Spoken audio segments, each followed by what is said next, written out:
Street Fighter 6 and Tekken 8, two huge fighting games that have seen release in the last 12 months. Both of these popular franchises are iconic and influential, with them not just making a huge impact in the fighting game genre over the last 30 years, but in gaming and mainstream culture in general. This meant that, unsurprisingly, when the high quality Street Fighter 6 smashed onto the scene last June, the game sold incredibly well for what it was, and has maintained a steady base of players online to this day. Despite on release some people hailing Street Fighter 6 as the greatest fighting game ever made, less than 1 year on, the Tekken 8 launch has gone even better, with many going as far as to refer to it as the superior game of the two. So with that said, join me today to discuss why people find this new title so appealing, and explore why many opt to play this game over its competition. Hello ladies and gentlemen, Big Daddy Top Hat here. Let's explore why Tekken 8 is destroying Street Fighter 6. Yeah! Right before we even get this analysis fully underway, let's instantly clear something up. When briefly mentioning Tekken 8's popularity in a previous video, many would claim that the reason why there is more interest in this game, and why there are currently more people playing this game online than Street Fighter 6, is simply because it's the newer of the two, and consumers like shiny new things. While it is certainly hotter at present than it is likely to be in the future, this does not detract from the basic fact that a lot more consumers chose to buy Tekken 8 at launch than the likes of Street Fighter 6. Here in the UK, for example, Tekken 8 topped the charts, outperforming last year's Street Fighter 6 release. In fact, according to the Metro, not only did Tekken 8 beat Street Fighter 6 with its UK launch, but physical sales figures suggest that twice as many people opted to play Tekken than that of Street Fighter. Street Fighter 6 in its own right had a sensational start to life, but Tekken 8 sold exceptionally in comparison. In fact, while on the subject, looking at the latest game's sales performances, Capcom would report that Street Fighter 6 had managed to sell 3 million units around the 7-month mark, with Tekken 8 topping 2 million units in just 3 weeks. So, with one of these titles sales-wise clearly being favoured over the other, let's begin to discuss why. To get a full context of this situation, we should look to both franchises' pasts and the impacts they have had. While first surfacing arcades back in 1987, it would not be until the innovations of Street Fighter 2 in 1991 that the series would truly hit its stride. The game that would serve as pretty much the blueprint for all fighters to come contained a large colourful roster of memorable characters, rich movesets and combos, and perhaps more importantly, player versus player combat.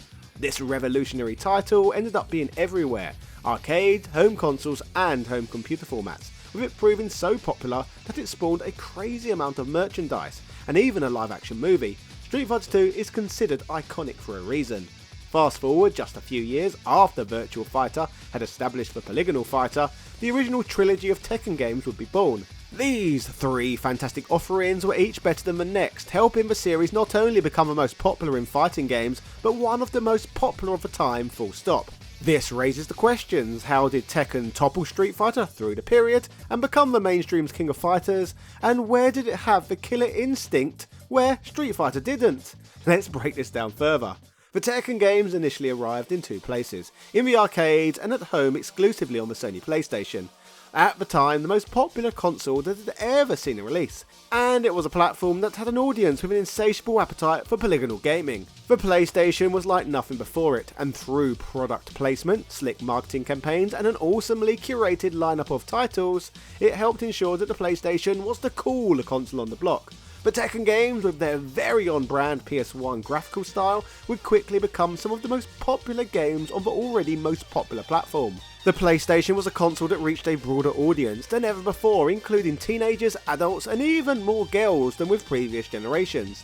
The 16-bit era, on the other hand, the period where Street Fighter 2 rose to fame, featured game consoles that were a lot more narrowly marketed, predominantly only going after the little boy demographic. How very Philip Schofield. Sure, other people gamed back then, but that was the primary audience. Fortunately for me, I was one of these little boys, so the 16-bit era was to my taste.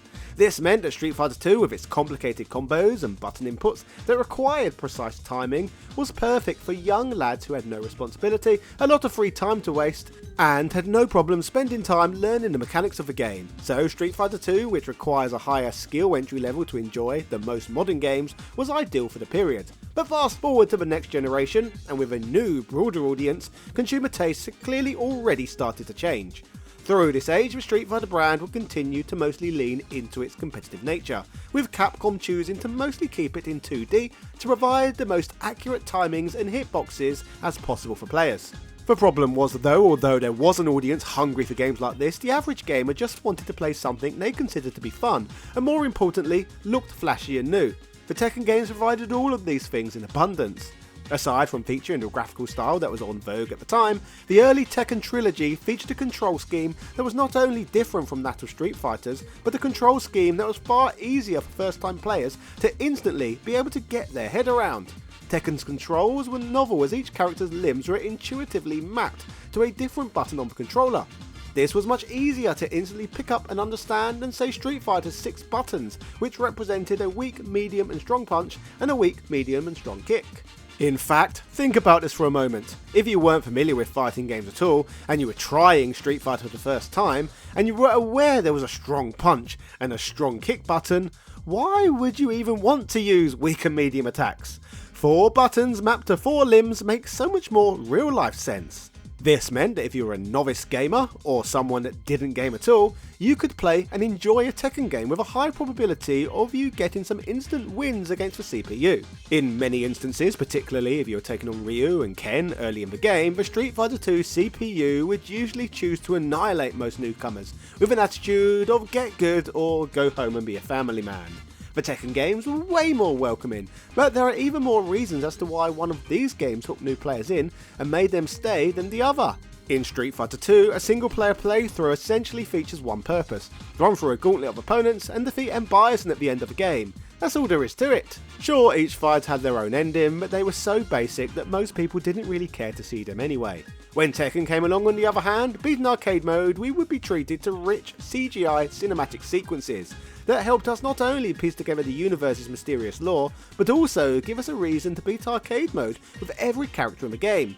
Reasons to persevere didn't stop here either, as playing through the game with each fighter also earned us the opportunity to compete against a different secret character, all of whom had their own cinematic endings to see too and could be unlocked. By the time Tekken 3 came around, the series continued to become more and more feature rich, with the crazy introduction of a beat 'em up minigame called Tekken Force, and Tekken Ball, which played a lot like volleyball, and all this is without even mentioning all of the other modes that became standard. Fast forward to the modern gaming landscape of 2024, Street Fighter is way more popular today than it was in the period of the original Tekken trilogy, reclaiming its crown as one of the most popular fighting game series after the success of Street Fighter 4 in the late noughties.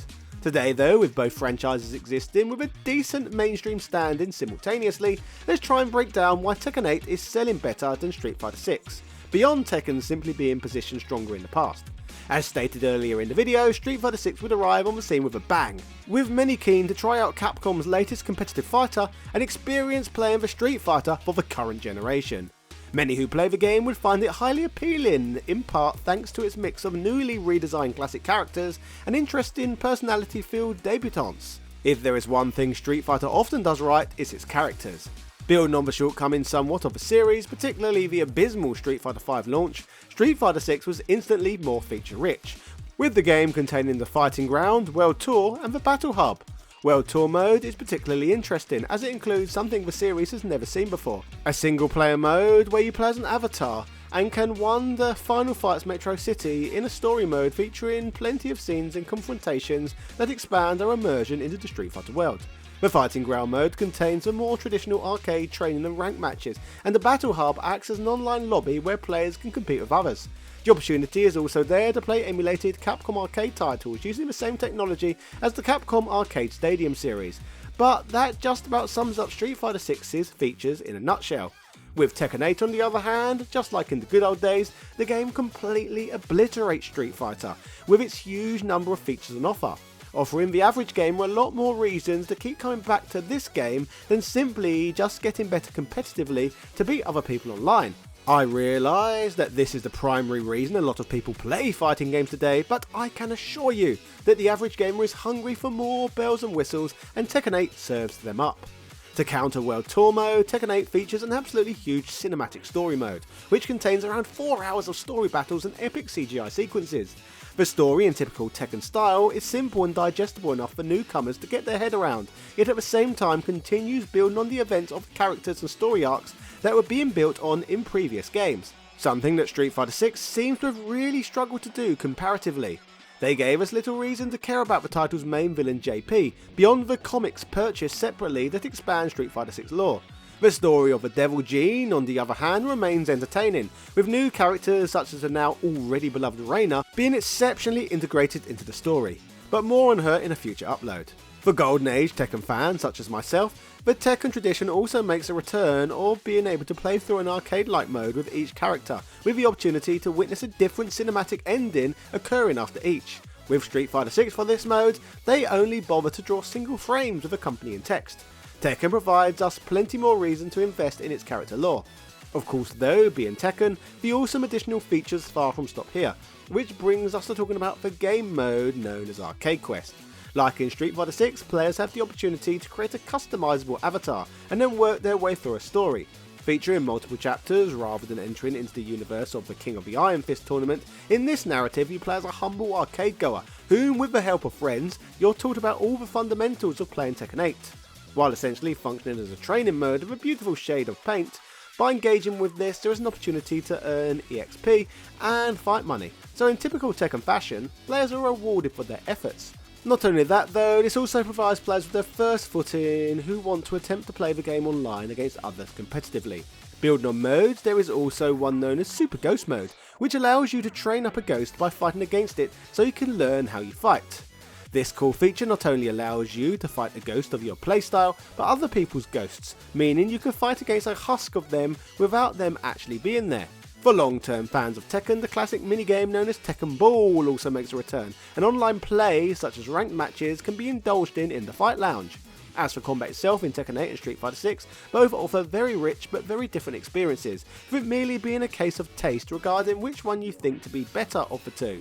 For those who like to play these games online, they can be as complex and competitive as you like, with it being a case of a rabbit hole that only gets deeper and deeper when it comes to exploring the mechanics and nuances of these rich fighting games. In fact, while I mentioned earlier in the video that Street Fighter 2 was less inviting than the original Tekken trilogy, due to its more complex controls, I do not however feel the same criticism can be lobbied at Street Fighter 6 in the modern day. The introduction of the game's controversial modern controls means that moves that were once convoluted and time-based to be successfully executed can of course now be pulled off with a simple button tap. But despite this, at the end of the day, Tekken is still that easy to digest franchise that features characters with different limbs mapped to different buttons. As for the roster, whom exists across both of these two games, the Street Fighter 6 base roster contains 18 characters, whereas Tekken 8 contains 32. For those who love as many features and perceived content to be in a fighting game as possible, this is yet another example of a game containing an element that on the surface makes Tekken 8 appear more appealing than Street Fighter 6. Although I am sure some more competitive gamers would argue that a smaller roster means the game is more refined and easier to balance. So certainly a trade-off there regarding different kinds of consumer tastes. Both rosters mix up a combination of legendary well-known characters of intriguing series newcomers, but Tekken 8 certainly provides greater manpower than its Capcom competitor. Oh yeah, did I add that each Tekken character has loads of unlockable alternative costumes too? Whereas in Street Fighter 6, each fighter only has 3 costumes, with it not being easy to obtain them without paying Capcom real-world money for each. As for how engaged existing audiences are with these games, currently 4 times as many people are playing Tekken 8 on Steam compared to Street Fighter 6. But even as the figures for the two games grow closer in the future, I for one can see Tekken 8 ending up being the better selling game overall, and a video game that I believe many will continue to label the better of the two.